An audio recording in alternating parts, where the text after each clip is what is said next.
Well, I'm on my way to Northfield Park tomorrow. We were planning on schooling qualifying a bunch of them, but with so many qualifiers, I have to actually make it back to Mohawk for Matt's MVP tomorrow night for race 1. So we're going to train a bunch of horses in the morning. We do have 2 horses to qualify, and obviously I did want to come over here to go with Of Tom and to go with Bomb Hugger.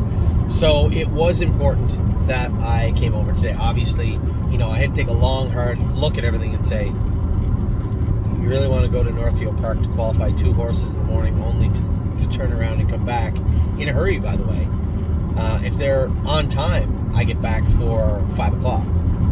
If they're on time. So, but the answer was yes. I want to be there for Of Tom. I want to be there for Bomb Hugger. There are some horses we want to train in the race bike. I want to train 1-2 Skip a Few in the bike and see what the hell's going on with her and why she was so flat the other day. But I always go back to the week before when she did train by herself in the mud in 2-1. So, and the old Skippy, in fact, maybe the best version I've seen of Skippy so far was present that day. So whatever was ailing her and bugging her last week,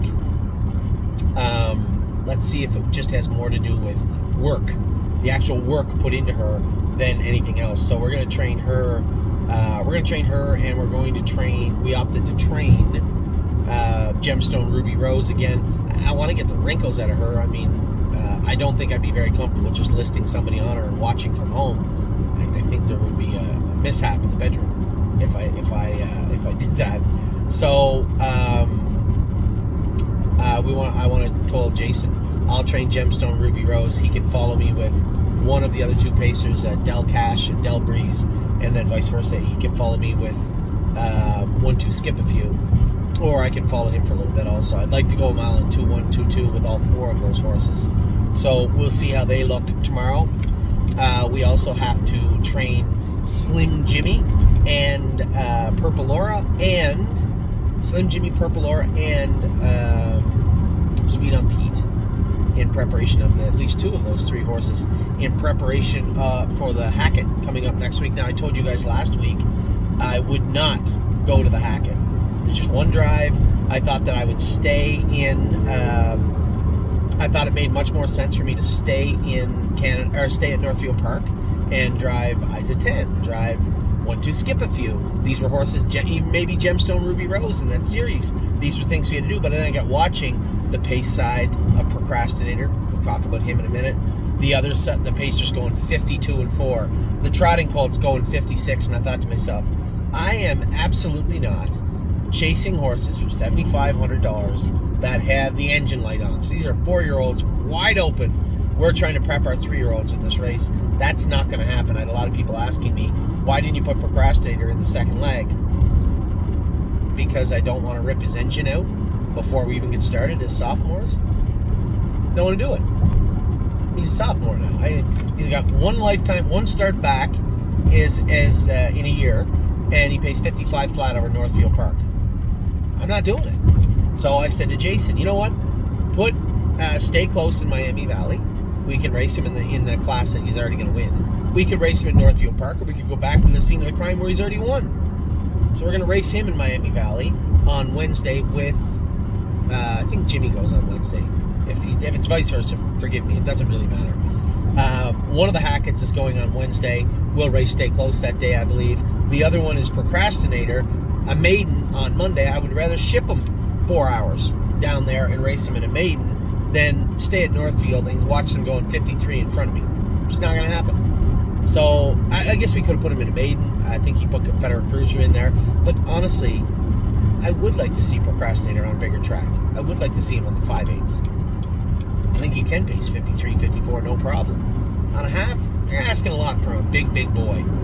So I think Miami Valley for those 2. I don't mind going there for those 2, especially when we're not racing anything other than a couple of horses here and there at Northfield Park. Now, that will change soon. We're going to have a number of horses racing at Northfield very, very soon. But during this series, for this series, I think we'll just hang back a little bit. I did want to talk about a couple other horses. I said Procrastinator was one of them. Amor Diener looked terrible the other day. It was very odd because that's not the horse that I qualified. We brought him back to Ohio, jogged him. They injected his stifle. The stifle looked a little rough looking. So we were going to take a closer look at it, maybe x-ray it.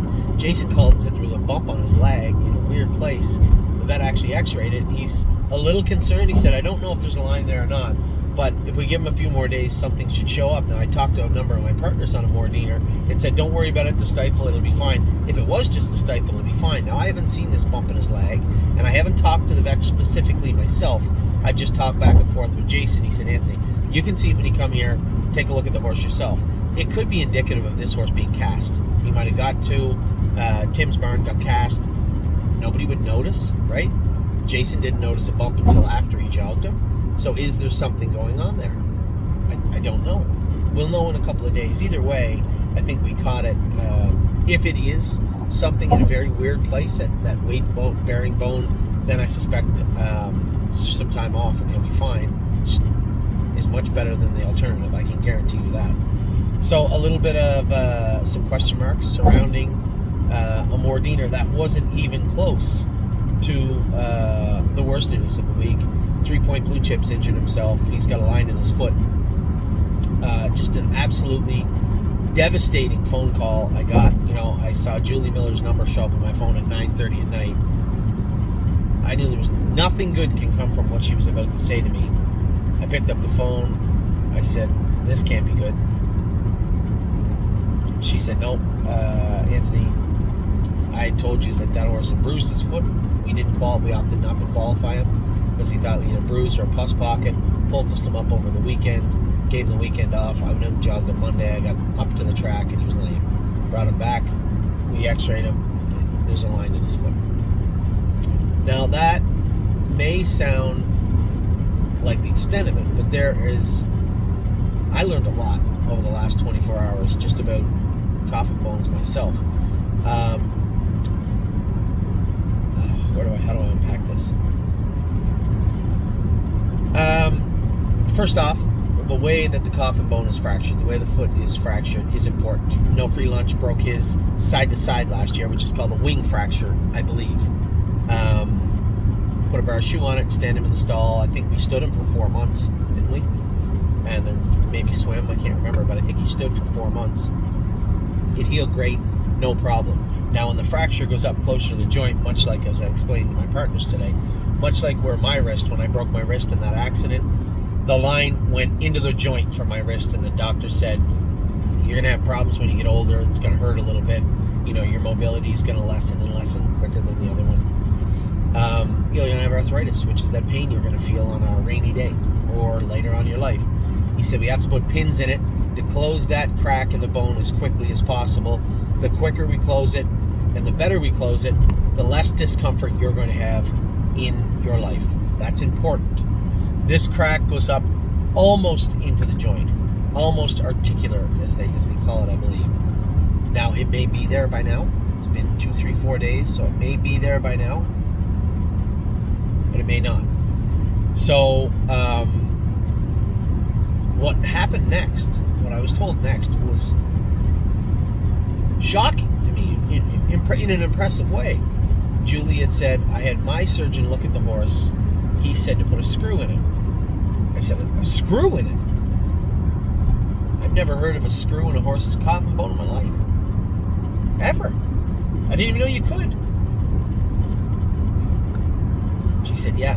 Now, throughout the course of the day, I had contacted our surgeons, people that I know and trust.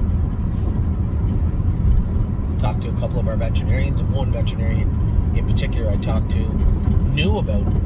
He said, yeah. He said, I read a paper on this. They've done upwards of 75 of them last year with really good success.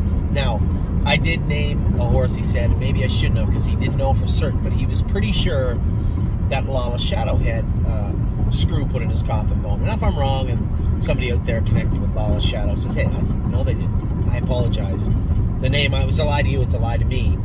Maybe I shouldn't have repeated it. But I was told that Lawless Shadow had a screw put in his coffin bone, and he's jogging and training back well now, from what I've been told. So,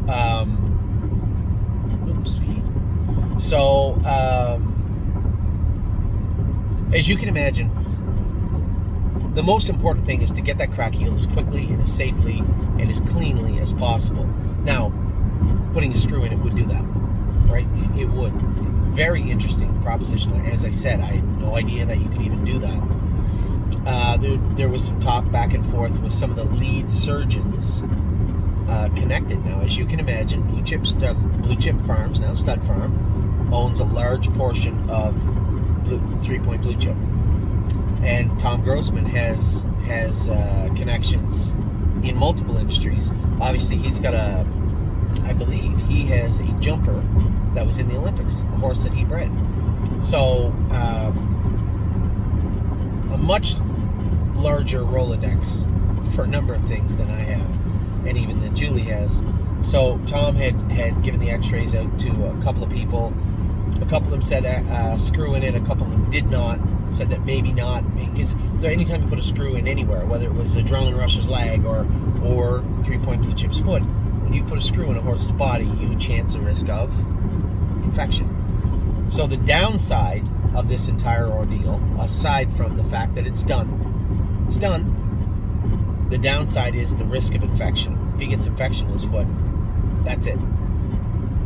The upside is he'll be healthier, heal quicker, be stronger, and the concern of a certain degree of arthritis and pain in that foot won't be present anymore. And that's not to say he'll heal 100% completely. I don't know.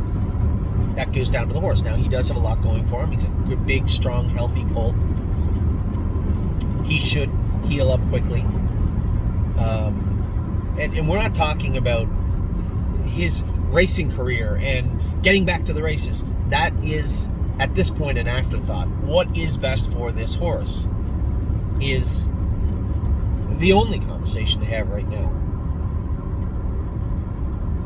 And I was pleased that everybody that was talking about this, Tom, Julie, the surgeons, obviously, they would anyway, only had what was best for the horse's well-being, both short-term and long-term, in mind, and nothing to do with racing.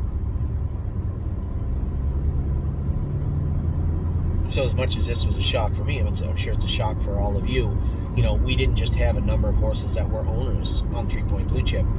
We had a full stable full of fans. And this is obviously a horrible, horrible development. I guess if we're going to stop for a second and look at this and say, okay, it's done. Cracked his foot. There's no point crying over spilt milk at this point. It is done. Now what? Put the screw in. Rehab the horse properly. Rehab him properly. And then at that point, as he gets to watermarks, has the crack healed? You know, is it strong enough? Is he walking good? Is he hand walking good? Is he jogging good? Is he training good?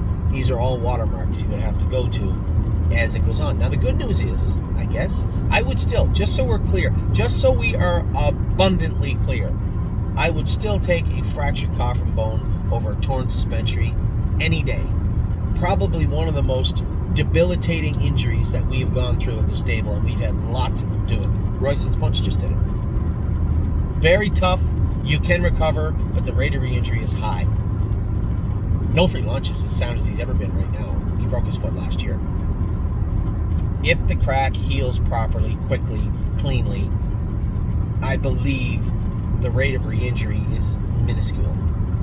I guess I shouldn't say that. I did not ask the surgeon that, but from talking to the surgeon about No Free Lunch, who we did not put a screw in,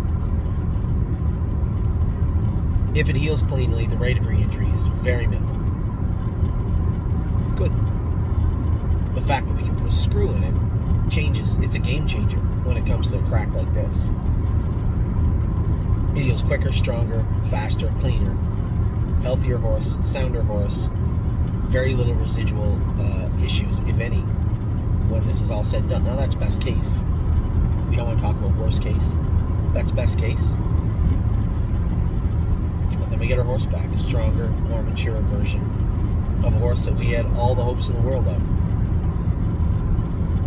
So I think that's the plan with 3 Point Blue Chip. That's the way to go. I talked to both Tom and Julie together and separately throughout the day. And I believe we're all on board. Monday morning, today is Wednesday. Monday morning, 3 Point Blue Chip will get a screw put in his coffin bone. And I think it's his left one. he's ready for it. It's a front foot anyway. He will get a screw put in it. We will know some sort of prognosis when the surgeon gets a better look at it, both on x-ray and in person. So I can give you more information then. And as we pass those watermarks, as I said, how is he, when should, because I can tell you this much, I watched Adrenaline Rush limp onto the trailer when he broke his cannon bone, and I watched him walk off of it 2 days later. So what's the prognosis after? How did the screw go in? Was it clean? What's the prognosis? Now, okay, what are our watermarks? Month 1, month 2. It's my understanding that 10 to 12 weeks he can start jogging again, which is unfathomable to me. The fact that that is possible in this day and age. It was funny because Julie said, 10 years ago, there'd be no talk. He's done. Hope he comes back okay next year, in a year. I said, well, things have changed. There's like 5 millionaires standing on a space station right now. They flew to space. Technology is a wonderful thing, and the fact that they can put a screw in this horse's foot is, as I said, a real game changer. So that was the worst news of the day. A Mordiner wasn't great, but it could be fine. It could be nothing, and quite frankly, I saw what can happen when this goes unchecked, very personally, and I'm very lucky that we're very, very lucky that our vet and Jason have keen eyes, because it could have been catastrophic. If it is a little line in that leg, it will heal, no problem. We had a horse that had a line in there similar in Harry's barn. I can still remember her face, but I can't think of her name just yet in front of me. But very good horse. Trafalgar is a 2-year-old. Had this. Cost her about 2 months. You don't want to talk about worst case. So I appreciate the fact that our vet, Dr. Mike Latessa, and our trainer, Jason McGinnis, and everybody in Ohio have a keen set of eyes, because this could have been bad if this is in fact what it is, and he'll recover from this. So that's worst case for the Mordiner. Best case, it is the stifle. He's got a little bump because he got cast. Fine, clean up the bump, give him a week for the stifle, and away you go. That's best case. Worst case we're looking at right now. If there is some sort of an odd shadow and line there, give him time, it'll heal right up. So that's that. Better news, but again, I had such a busy day. Jason had said to me, hey, will you do me a favor? Can you enter Grayson to qualify for Friday? The site was down. I'm worried I'm going to forget. Yep, no problem. Then all this happened, and I forgot. So for those of you out there saying, Anthony, I thought Grace was going to be in the qualifying, you blame me. She was supposed to be in the qualifying. I forgot. I made a mistake. So she's not in to qualify. We'll school her in 59 this week, and rather than have 2 qualifiers, she'll have 1. We'll qualify her back in 2 minutes, and she'll be ready to go. She's plenty tight. James was happy with her the other day. I've been happy with her. I expect her to be very good in her schooler on Friday, and I expect her to qualify very easily next week, which the timing should be good. We'll start moving some of these Nominators 2, Nominators 3 horses out. Like the 2 will go into Nominators 3, and so on and so forth. And then we'll start going that way. So, still, I have to take care of all this. At the same time, I need to take care of a simple question, where our horse is going when they go to the other side of Pennsylvania. Obviously, Tim is our man in the Meadows, and if we had to do what we did last year, that would be fine. I think it would make more sense to say, okay, after the horse races in the Meadows, ship them out to Trainer X, whoever that is, in Pennsylvania, to get them ready for Philadelphia and the Poconos. But when it comes to the Meadows, Tim's our guy. Very happy with what's going on. And if we had to get them to ship them everywhere, fine. I think it takes a lot out of them shipping the day before in the heat. Some of the horses, it doesn't bother them. Some of them it does. And if we don't have options, that's a problem for us. That's a problem for me. So I think I need to plan ahead and have a little more of a proactive approach to shipping the horses around. New York, as I said, I haven't talked to Jared Bothwell this week, but it was my understanding that he is going to Tioga on May, I think he said the first week of May, where he'll be stabled. I have talked to Corey Stratton, who's racing Levitor tonight. Good luck to the Levitor group. And told him that I will send him Bomb Hugger for the Lady Suffolk at Freehold Raceway. What we do after that, she'll likely return to Tioga. But I want to get a look at where her where her first stake race is. Before I know I said I would do that the other day, and I didn't. So I will get to that also. Either way, having many options makes my life easier. Just have to work on Pennsylvania and New Jersey this week, and I will. So a fairly decent helping of horrible news today when it came to 3 Point Blue Chip. This is our flagship horse. This is a horse that put the stable on the map last year. This was a horse that, I've already had 2 of our clients message me and say, I'm really sorry, I'm still going to go to the Hambletonian. They already had their tickets for the Hambletonian booked. So a crushing piece of news for them, for everyone, for me, for Julie, Tom. But there's not much we can do about it. These are the days that remind you how merciless horse racing can be, and how hard we work to do the best we can. Because even though we do the best we can at everything we can do, you can't control things like this, right? And all you can do is don't dwell, understand it's happened, it's done with, and how can we move on together as a group? And I think that's where we're at with 3 Point Blue Chip. He's not dead, he's not dying. He will make it back. When, I can't tell you. How he is, I can't tell you, but I'm sure he'll be fine. So, with that, I will end this video. As I said, my apologies to the Grace ownership. I really dropped the ball there. That's my fault. But she'll be in to qualify next week. For the Amor Diener group, I know this video may contradict what I told a couple of you this morning. I only got this news this afternoon about this bump on his leg behind. We'll investigate this. Regardless of what it is, we will fix it. Well, he will fix it. We will help him. In regards to next week, I am now going to be going to the Hackett. For those of you who don't like me as a driver, I'm sorry to burst your bubble. But I'll be in Miami Valley both Monday and Wednesday of next week, looking to get our Girl of Tom and Bomb Hugger underway tomorrow. Bomb Hugger will be one of 2 qualifiers. Hopefully Of Tom will be one and done with this one coming up. Looking to get the Sire Stakes started both in Ohio and in Ontario. We have a number of horses getting ready for the City of London series here, the Spring series at Mohawk. So overall, we've had a great year. Had a bad day, we had a great year. So we'll keep it going, and I will talk to all of you very, very soon. Take care.